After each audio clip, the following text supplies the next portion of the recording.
नमस्कार, ये आकाशवाणी चंडीगढ़ है। अब आप रतिका से प्रादेशिक समाचार सुनिए। पहले इस बुलेटिन के मुख्य समाचार। मुख्य निर्वाचन आयुक्त राजीव कुमार ने निगम आयुक्तों एवं निर्वाचन अधिकारियों को मतदान प्रतिशत बढ़ाने के लिए मतदान केंद्रवार कार्ययोजना तैयार करने के निर्देश दिए। कांग्रेस ने लोकसभा चुनाव के लिए घोषणा पत्र जारी किया। हरियाणा में विभिन्न जिलों के लिए चुनाव आइकन घोषित किए गए। हरियाणा के मुख्य निर्वाचन अधिकारी अनुराग अग्रवाल ने कहा कि लोकसभा चुनाव के दौरान प्रदेश में अवैध शराब की बिक्री और भंडारण पर कड़ी नजर रखी जाएगी और कैथल के सहायक निर्वाचन अधिकारी के वेबसाइट के पासवर्ड और आईडी चोरी मामले में 4 कंप्यूटर ऑपरेटर सहित 5 कर्मचारियों को निलंबित किया गया। अब समाचार विस्तार से।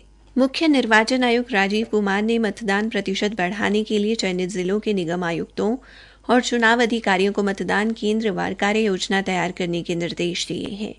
निर्वाचन आयुक्त ने उनको शहरी और ग्रामीण क्षेत्रों में विभिन्न लक्षित जनसमूहों के लिए अलग अलग कार्यनीतियां और योजनाएं बनाने को कहा है।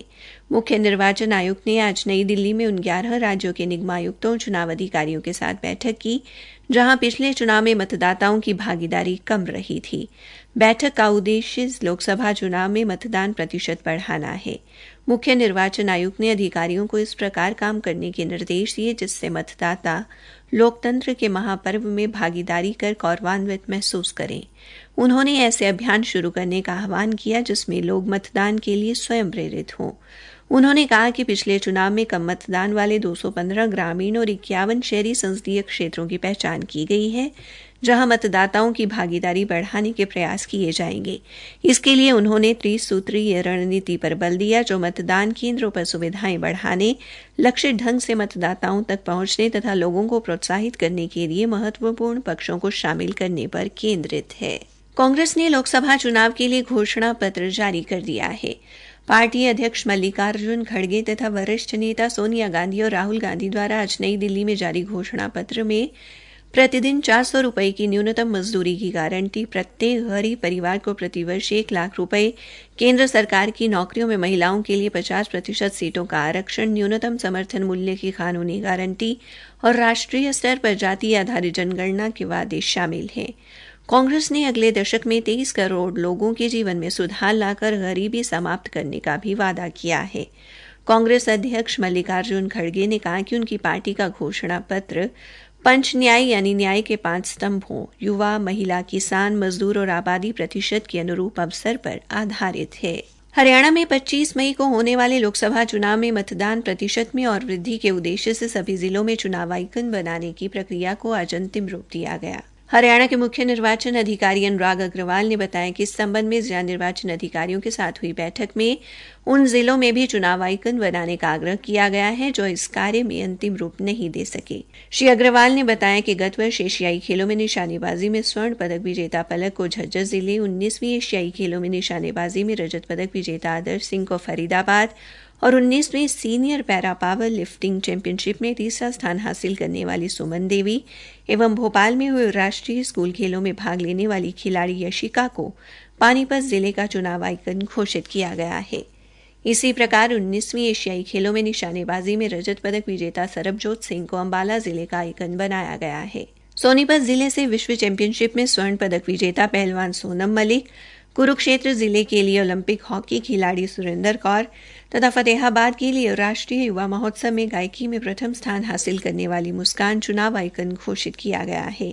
श्री अग्रवाल ने कहा कि निर्वाचन आयोग ने इस वर्ष लोकसभा चुनाव के लिए चुनाव का पर्व देश का गर्व को शीर्ष वाक्य बनाया है ताकि नागरिक गौरवान्वित होकर इस पर्व में भाग ले। उन्होंने कहा कि 2019 के लोकसभा चुनाव में हरियाणा का मतदान प्रतिशत राष्ट्रीय औसत से अधिक था। इस बार इसे 75% तक ले जाने का लक्ष्य निर्धारित किया गया है। प्रादेशिक समाचार आकाशवाणी चंडीगढ़ से प्रसारित किए जा रहे हैं।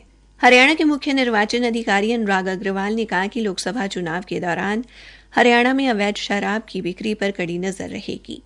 उन्होंने कहा कि चुनाव में लागू आदर्श आचार संहिता के दौरान शराब की अवैध बिक्री, भंडारण व आपूर्ति पर पूर्ण अंकुश लगाने के लिए कई उचित कदम उठाए गए हैं। इसके अलावा आबकारी एवं पुलिस विभाग के सभी संबंधित अधिकारियों को सख्त निर्देश भी दिए गए हैं ताकि चुनाव के दौरान कहीं भी शराब की अवैध बिक्री या भंडारण न हो। उन्होंने कहा कि यदि कोई इस कृत्य में संलिप्त पाया जाए तो उसके खिलाफ तत्काल कार्रवाई होगी। उन्होंने कहा कि जिला प्रशासन द्वारा बाहर से आने वाली अवैध शराब को रोकने के लिए अंतर्राज्यीय नाकों पर पुलिस अधिकारियों, उड़न दस्तों और स्थिर निगरानी दलों का भी गठन किया गया है, जो वाहनों की जांच करेंगे। आबकारी एवं कराधान विभाग द्वारा राज्य स्तर पर नियंत्रण रखने के लिए पंचकुला में नियंत्रण कक्ष भी स्थापित किया गया है। मुख्य निर्वाचन अधिकारी ने कहा कि नागरिकों को भी सतर्क होकर चुनाव में भाग लेना होगा। वे सी विजिल मोबाइल ऐप पर आदर्श आचार संहिता का उल्लंघन होने की शिकायत दर्ज करवा सकते हैं। नागरिक अपने मोबाइल से फोटो, वीडियो व ऑडियो भी सी विजिल ऐप पर भेज सकते हैं। कैथल के सहायक निर्वाचन अधिकारी की वेबसाइट का पासवर्ड और आईडी चुराकर किसी अज्ञात व्यक्ति ने आम आदमी पार्टी रैली की अनुमति रद्द कर दी है। हमारे संवाददाता ने बताया है कि सहायक निर्वाचन अधिकारी ब्रह्म प्रकाश ने जब अपना पोर्टल खोला तो उन्हें इस बात की जानकारी मिली। सहायक निर्वाचन अधिकारी ने इस मामले में कार्रवाई करते हुए 4 कंप्यूटर ऑपरेटर सहित 5 कर्मचारियों को निलंबित कर दिया है और सारे मामले की जांच के लिए पुलिस अधीक्षक उपासना को एक पत्र लिखा है। फिलहाल मामले की जांच साइबर प्रकोष्ठ द्वारा की जा रही है। हरियाणा में पहली बार आयोजित किए जा रहे प्रथम पुलिस महानिरीक्षक अधीक्षक सम्मेलन के दूसरे दिन की शुरुआत सभी पुलिस अधिकारियों द्वारा योगाभ्यास करने से हुई। इस अवसर पर पुलिस महानिदेशक शत्रुजीत कपूर ने कहा कि योग के माध्यम से तन और मन को स्वस्थ व शुद्ध रखा जा सकता है। उन्होंने कहा कि हम योग को अपनाकर संतुलित जीवन का निर्वहन कर सकते हैं और अनेक प्रकार की बीमारियों से बच सकते हैं। योगासन के दौरान पुलिस अधिकारियों को शिथिलीकरण अभ्यास के आसन भी करवाए गए। हरियाणा में गेहूं और सरसों की फसल की खरीद निर्विघ्न जारी है। पलवल में मार्केट कमेटी के सचिव मनदीप सिंह ने बताया कि मंडी में अब तक सरकारी एजेंसियों द्वारा 1235 क्विंटल गेहूं की खरीद की गई है और गेहूं की खरीद के बाद उठान की व्यवस्था भी की गई है। सभी व्यवस्थाओं के बीच खरीद कार्य सुचारू रूप से चल रहा है। वहीं हिसार में मार्केट कमेटी के सचिव गगन जोशी ने बताया कि अनाज मंडी में गेहूं की आवक अभी शुरू नहीं हुई, जबकि अब तक 75,000 क्विंटल सरसों की खरीद की गई है। अभी भी किसान बड़ी संख्या में सरसों की फसल लेकर मंडी में पहुंच रहे हैं। श्री जोशी ने किसानों से फसल को सुखाकर ही मंडी में लाने का आग्रह किया है। भिवानी के उपायुक्त नरेश नरवाल ने बताया कि जिले की मंडियों में भी सरसों की खूब आवक हुई है और कुछ मंडियों में सरसों की आवक इतनी ज्यादा हुई है कि उठान के लिए समय की जरूरत है। इसी के मद्देनजर मंडियों में कल सरसों की खरीद न करने का फैसला लिया गया है।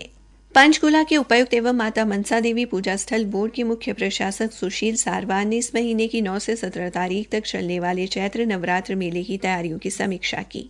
उन्होंने बताया कि मेला स्थल को 3 जोन में बांटकर हर जोन में ड्यूटी मजिस्ट्रेट नियुक्त किया गया है। सुरक्षा व्यवस्था बनाए रखने के लिए मेला परिसर में नियंत्रण कक्ष स्थापित किया जाएगा और 1130 पुलिसकर्मी मेला ड्यूटी पर तैनात किए जाएंगे। उन्होंने बताया कि 13 स्थानों पर पुलिस नाका लगाया जाएगा और 6 स्थानों पर पार्किंग की व्यवस्था की गई है। उपायुक्त ने बताया कि मेले के दौरान वरिष्ठ नागरिकों, गर्भवती महिलाओं एवं निःशक्त जनों के लिए विशेष व्यवस्था की जा रही है ताकि वे आसानी से माता के दर्शन कर सके।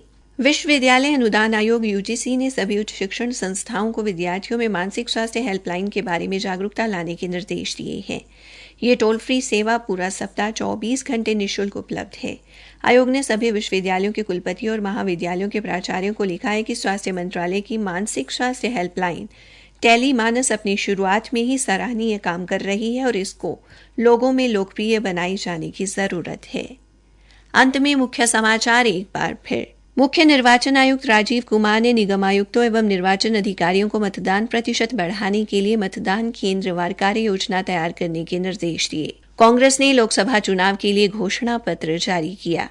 हरियाणा में विभिन्न जिलों के लिए चुनाव आइकन घोषित किए गए और कैथल के सहायक निर्वाचन अधिकारी की वेबसाइट के पासवर्ड और आईडी चोरी मामले में 4 कंप्यूटर ऑपरेटर सहित 5 कर्मचारियों को निलंबित किया गया। इसी के साथ ये समाचार बुलेटिन समाप्त हुआ।